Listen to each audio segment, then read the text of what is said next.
Right Ramarao, final గా చెప్పండి, ఎప్పుడు పవన్ కళ్యాణ్ తో భేటీ కాబోతున్నారు? సో 100 రోజులైన నేపథ్యంలో ఒకవైపు సంబరాలు చేసుకునే పరిస్థితి, ఇంకొక వైపు వైసీపీలో మాత్రం షాక్ గురవుతున్నటువంటి పరిస్థితి. ఎప్పుడు ఆయన భేటీ కావచ్చు, ఎప్పుడు ఆయన జనసేనలో చేరే అవకాశం ఉంది? దీనిపైన ఏమైనా స్పష్టత ఉందా?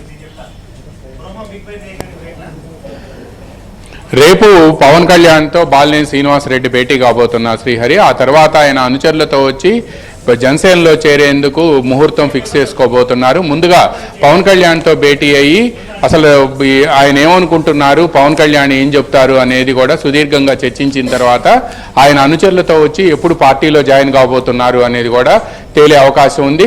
బట్ ఆయన తెలుగుదేశం పార్టీలో కూడా కొంతమంది నేతలతో సన్నిహితంగా ఉంటారు.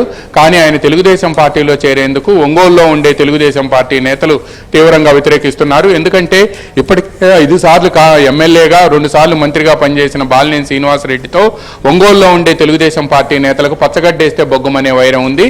అందువలన తెలుగుదేశం పార్టీలో తీసుకోవటం అనేది సాధ్యం కాదు. కాబట్టి కూటమిలో మరో ప్రధాన పక్షం అయిన జనసేనలో చేరేందుకే ఆయన నాగబాబుతో ఉండే సంబంధాల కారణంగా నాగబాబుతో మాట్లాడి ఆ తర్వాత ఆయన జనసేన అధినేత పవన్ కళ్యాణ్తో మాట్లాడే అవకాశం ఉంది. అందువలన రేపు దాదాపుగా ఆయన జనసేన అధినేత పవన్ కళ్యాణ్తో భేటీ అయ్యి ఆ తర్వాత ఆయన అనుచరులతో వచ్చి ఎప్పుడు చేరేది కూడా తేలే అవకాశం ఉంది. పార్టీలో ఆయనకి ఇచ్చే ప్రాధాన్యత ఒంగోలులో ప్రకాశం జిల్లా ఒంగోలులో ఇప్పటికే అక్కడ రియాజ్ పార్టీ వ్యవహారాలు జనసేన తరపున చూస్తున్నారు. అందువలన వాళ్ళతో కూడా మాట్లాడి వాళ్ళందరినీ కలిపి ఒక సమన్వయం తీసుకొచ్చిన తర్వాత మాత్రమే బాలినేని శ్రీనివాసరెడ్డిని జనసేనలో చేర్చుకునే అవకాశం ఉంది. బాలినేని శ్రీనివాసరెడ్డి వైసీపీ నుంచి ఎందుకు బయటకు వస్తున్నారు అనేది కూడా జనసేన అధ్యయనం చేసింది.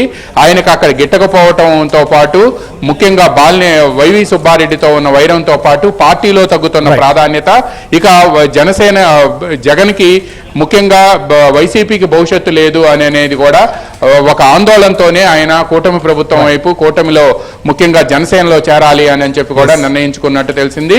రేపు సాయంత్రానికి ఆయన జనసేనలో ఎప్పుడు చేరబోయేది కూడా క్లారిటీ వచ్చే అవకాశం ఉంది శ్రీహరి.